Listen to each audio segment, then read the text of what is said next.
Bien, mesdames et messieurs les professeurs, chère Anne, chère Edmé, chers collègues, mesdames et messieurs, c'est en 1981 que je rencontrai Yves Laporte pour la première fois pour intégrer l'équipe de Pierre Busseret au sein de son laboratoire au Collège de France, alors que Michel était en fait sur le départ. Assise tout au fond de l'un des grands fauteuils gris qui se trouvait dans son bureau, lui debout face à moi, j'étais, comme Daniel, à la fois très impressionnée et très intimidée par cet homme d'une stature imposante, de surcroît professeur au Collège de France et membre de l'Académie, alors que je venais tout juste de soutenir ma thèse de doctorat. Mais les 12 années passées ensuite au sein de son laboratoire ont été sans aucun doute parmi les meilleures de ma carrière, tant sur le plan scientifique qu'humain. Et je pense pouvoir dire que ce ressenti s'applique à chacun de mes collègues de l'époque. Mes collègues et moi-même avons travaillé, beaucoup travaillé, au sein de la chaire de neurophysiologie. Mais ce travail s'est toujours passé dans la joie et dans la bonne humeur. Très franchement, nous avions l'impression de faire partie d'une grande famille. Évidemment, Yves Laporte en était l'artisan. Parmi ses multiples qualités de directeur exemplaire, Yves Laporte avait en effet compris que l'on travaille plus et mieux quand on est heureux sur son lieu de travail, que la cohésion ne fait qu'amplifier cet état de fait, que la maltraitance, l'injustice, la dissociation conduisent assurément à l'effet inverse. Précisément, le monde est maintenant en train de changer dans cette dernière direction et c'est bien dommage. Qui gagne-t-on ? Le fait que nous ayons été heureux au sein du laboratoire de Yves Laporte résulte aussi de bien d'autres aspects. Yves Laporte nous a en effet montré, en outre, que l'on peut avoir le sens des responsabilités et rester soi-même, que pouvoir et générosité ne sont pas incompatibles, que l'on peut servir le Collège de France et garder ses valeurs, que l'on peut concilier grandeur scientifique et partage, que l'on peut prôner la modernité tout en préservant l'authenticité, que l'on peut travailler dans un domaine donné et soutenir aussi des projets très éloignés des siens. Michel en a bien parlé. Que l'on peut être professeur au Collège de France et être aussi très proche de tous les personnels, quels qu'ils soient, et Daniel a bien donné un exemple à cet effet.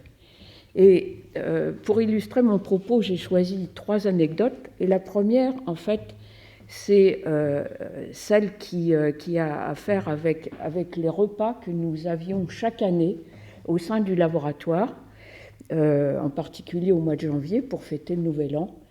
Et nous étions relativement nombreux dans le laboratoire, mais qu'à cela ne tienne, des tables étaient alignées dans le couloir au premier étage de notre laboratoire. Il y avait autant de chaises que de personnes, et nous partagions un repas, tous ensemble, évidemment dans la bonne humeur, et je ne peux m'empêcher d'évoquer et aussi les chants de Madame Bordeaux, qui malheureusement maintenant nous a aussi quittés et que nous aimions tous.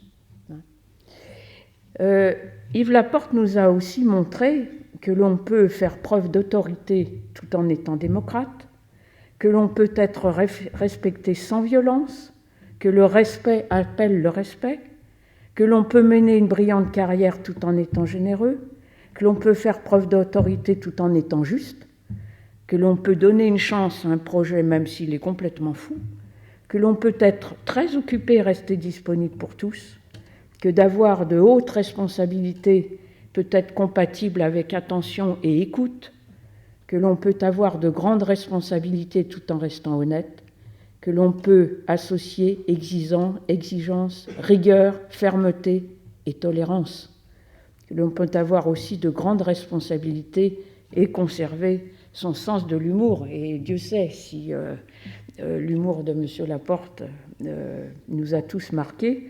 Et là, j'ai deux anecdotes, bon, certes, qui me touchent personnellement, mais je pense qu'elles illustrent bien le contact qu'avait M. Laporte avec le personnel de son laboratoire. Dans les deux cas, il était administrateur au Collège de France. Et concernant la première anecdote, donc souvent il était dans le bâtiment A, évidemment. Son bureau était au deuxième étage, mais il se promenait dans les autres étages aussi. Et un jour, il est monté au troisième étage et il se trouve que la fenêtre de la pièce dans laquelle il se trouvait était exactement en face du troisième étage du bâtiment B, où notre laboratoire avec Pierre Busseret se trouvait.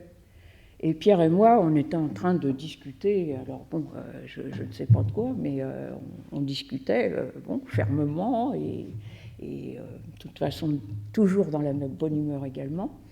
Et tout d'un coup, l'un d'entre nous se tourne vers le bâtiment A, et qu'est-ce qu'on voit? Monsieur Laporte, les bras croisés, hochant la tête, en souriant évidemment, l'air de dire « Eh bien, ça n'a pas l'air de beaucoup travailler là en face. » Voilà. La deuxième anecdote, là c'était un jour d'expérience, donc notre laboratoire était au troisième étage, bâtiment B, et bon, moi j'étais dans le poste, Pierre Busseret dans son bureau, donc à l'autre bout du hall, et expérience formidable, tout d'un coup les résultats dont on rêve depuis je ne sais combien de temps. Moi, très enthousiaste, je traverse le hall avec fracas, alors excusez-moi, mais en criant « Youhouhou !»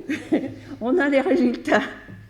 Et j'arrive dans le bureau, je croyais trouver seulement Pierre, et M. Laporte était là. Et bon, évidemment, je me suis trouvée un peu bête. Et je dis très timidement, on a de très beaux résultats. Et M. Laporte qui me répond, oui, ça s'entend. Bon, voilà. Ça, c'était M. Laporte. Alors, évidemment, je pourrais facilement allonger cette liste, mais je suis bien sûre qu'elle s'allongera tout naturellement à l'écoute des interventions qui vont suivre.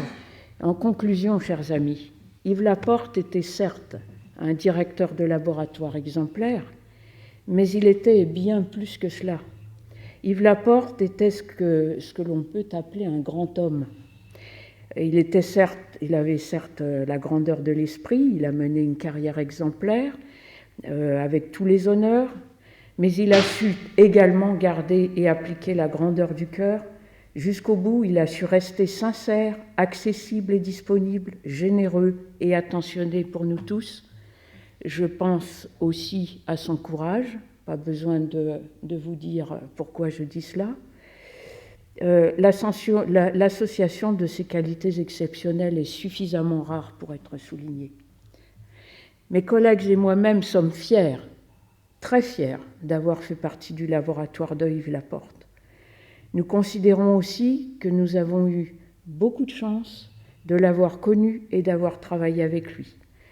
On aurait bien sûr tous voulu le garder, pour toujours. Mais bon, avoir les nombreuses personnalités qui sont présentes aujourd'hui pour lui rendre hommage, et le contenu de cette journée, il va sans dire que cette fierté s'étend bien au-delà du laboratoire. Anne, Edmé, soyez également très fiers d'avoir eu un tel papa. C'était un homme bien. Il nous a certes quittés physiquement, mais sachez qu'il se restera à jamais dans nos cœurs, parce que simplement on l'aimait. Voilà. Merci de votre attention.